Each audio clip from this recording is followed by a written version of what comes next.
Hello दोस्तों, मैं हूं आपका दोस्त आनंद और आज फिर एक नए किस्से के साथ मैं आपके लिए उपस्थित हुआ हूं मेरे यूट्यूब चैनल पाठशाला 24 पे। पिछले अध्याय में अपन ने यहाँ तक जान लिया था कि सेखा जी का राज्य प्रसार जो है उसके तहत उन्होंने पहला आक्रमण साकला राजपूतों के ऊपर किया था, जिसमें नौपाराम जी नरपाल सिंह जी के ऊपर आक्रमण हुआ था, जिन्होंने सेखा जी को चुनौती दे डाली थी और सेखा जी को वो मजबूरन युद्ध करना पड़ा था। उनका जो रुचि थी युद्ध की वो नहीं थी। उन्होंने एक ठिकाना झांझा अभी भी अपने मौसा नौपाराम जी के लिए छोड़ रखा था, लेकिन नौपाराम जी ने अपने भाई बंधुओं के बहकावे में आकर के उन्होंने सेखा को ललकारा और एक ललकार देने के बाद में यदि क्षत्रिय युद्ध नहीं करे तो वो उसके नियमों और नीति के खिलाफ होता। इस वजह से पिछले युद्ध के अंदर साखला राजपूतों के साथ युद्ध हुआ था। इसके जस्ट बाद क्या हुआ, विक्रमी संवत 1508 में दिल्ली सल्तनत का राजा बेलो लोदी था। बेलो लोदी ने जब दिल्ली सल्तनत पर राज किया तो उसको भारत के मुसलमानों और भारत के लोगों पे इतना भरोसा नहीं था कि उनको अपनी सेना के अंदर स्थापित किया जा सके। उसको षड्यंत्र का डर हमेशा लगा रहता था। इसलिए उसने क्या किया, एक आमंत्रण पत्र भेज करके अफ़गान के कबीला सरदार रोह के कबीलाई सरदार से सहायता मांगी कि आप लोग यहाँ आकर रहो मेरी सेना में।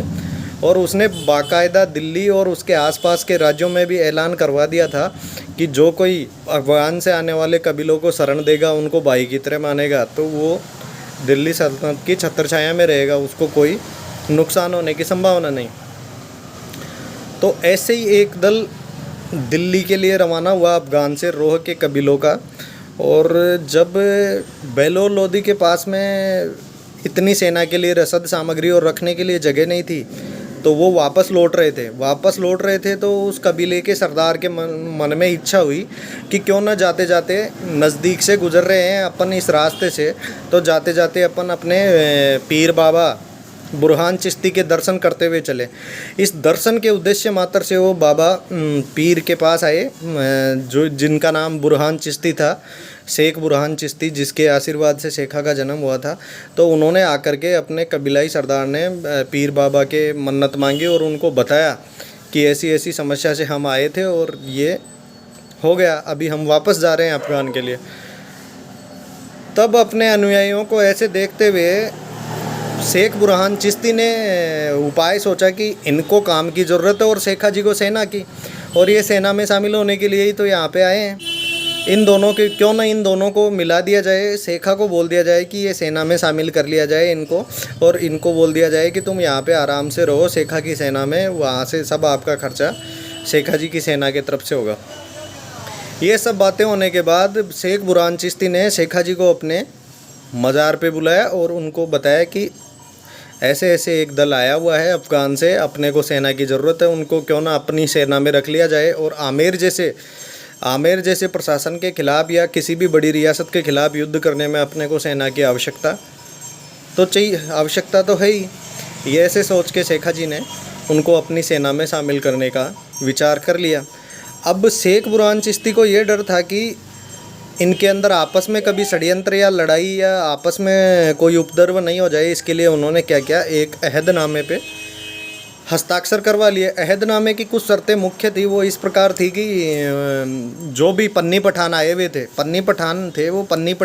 थे, उनके रसौड़े में एक तो सूअर का मांस नहीं बनेगा, दूसरा वो जटके का मीट वो खाते नहीं तो वो नहीं बनेगा, और एक दूसरी जो शर्त थी वो ये रखी गई कि हिंदुओं के धार्मिक पशु जैसे गाय, बैल, मोर आदि का मांस मुसलमान कभी मारेंगे नहीं, ना इनका मांस कभी खाएंगे। और तीसरी शर्त ये थी कि इसके लिए पन्नी पठान अपना स्वतंत्र ध्वज नहीं रख सकते, और उनकी भावनाओं का आदर करते हुए शेखा जी ने अपने ध्वज के चारों तरफ एक नीली पट्टी लगवा दी। इससे सारे पन्नी पठान खुश हो गए। इसके बाद उन्होंने पन्नी पठानों को 12 गांव कबीला के खर्च के लिए दिए। वो उन गांवों को आज भी 12 बस्ती के नाम से जाना जाता है, और वो गांव आज भी अजीतगढ़ सापरा के आसपास बसे हुए हैं, जिनमें से कुछ प्रमुख गांव हैं तिगरिया, निवाणा, हस्तेड़ा, डोंगरी कल्ला, नांगल आदि ऐसे गांव हैं जो आज भी 12 बस्ती के नाम से जाने जाते हैं और वो आज भी शेखा जी की मानता में रहते हैं। तो इसके बाद में ये फिक्स हुआ कि वो शेखा जी की सेना से युद्ध करेंगे। अब दूसरे नंबर पे ये आता है कि आमेर को जब शेखा के दादा बालाजी हर दशहरे के ऊपर अच्छी किस्म के घोड़े दिया करते थे और आमेर प्रशासन ने उसको एक जो अस्थायी कर था उसको स्थायी कर बना दिया था और ये फिक्स कर दिया था कि ये जो भी अच्छी नस्ल के घोड़े अपने को लगेंगे वो सारे अमृतसर से आएंगे और वो बालाजी ला के देंगे। और ये कर को समाप्त करने के लिए शेखा जी ने एक युद्ध अभियान भी छेड़ा। उन्होंने दशहरे के ऊपर उनके समकालीन राजा राव चंद्रसेन जी थे, चंद्रसेन जी को घोड़े भेजना बंद कर दिया। और घोड़े जब भेजना बंद कर दिया तो चंद्रसेन जी ने सेना चढ़ा दी अमृतसर पे। जब आक्रमण हुआ तब शेखा जी के पास भी पन्नी पठान उपलब्ध थे, तो उन्होंने चंद्रसेन जी को आमेर की सीमा तक वापस खदेड़ दिया। आमेर की सीमा तक वापस खदेड़ दिया तो कुछ समय बाद चंद्रसेन जी ने फिर आक्रमण किया। ऐसे करके चंद्रसेन और महाराव शेखा जी के बीच में 3 लड़ाइयाँ हो चुकी थी। उसके बाद में उन्होंने निर्णय लिया कि संधि की जाए। और जब ये संधि हुई तो संधि के अंदर नियम हुआ कि आज से अमृतसर कभी भी आमेर को घोड़े नहीं देगा, कोई भी कर नहीं देगा। और इसके बाद में वो हंसी खुशी रहने लगे। और ये सिर्फ पन्नी पठानों का आगमन ही था कि शेखा जी की सेना बलिष्ठ हो गई और एक के बाद एक अभियान वो जीतती चली गई। अब पन्नी पठानों के रहने का इंतज़ाम उन्होंने 12 गांवों में जो कर दिया था, अलग अलग कबीले बना करके उनको 12 बस्ती के नाम से आज भी जाना जाता है। और इसी दौरान शेखा जी ने कई युद्ध अभियान किए जिनके अंदर वो अपने कबीलाई सरदार को सीधा आदेश देते थे कि आपको युद्ध अभ्यास करना है, ये है। इसके बाद में शेखा जी ने अनेक युद्ध अभियान किए, जैसे कि उन्होंने तंवर सरदारों से युद्ध किया और हिसार के एक तो भी कायम खानी समाज के कोई तो भी क्रूर मुसलमान थे उनका दमन किया। विद्रोह को दबाया उन्होंने मुसलमानों के को जो आज के हरियाणा बॉर्डर पे लगा हुआ था। तो ऐसे करके पन्नी पठान आ गए और वही पन्नी पठान आज के खंडेला कस्बे के दायरा गांव में उनके वंशज आज भी बसते हैं, जो आगे जा कर के रायसल जी की जागीर में उनकी सेना में शामिल होने के लिए अमृतसर से खंडेला आ गए थे।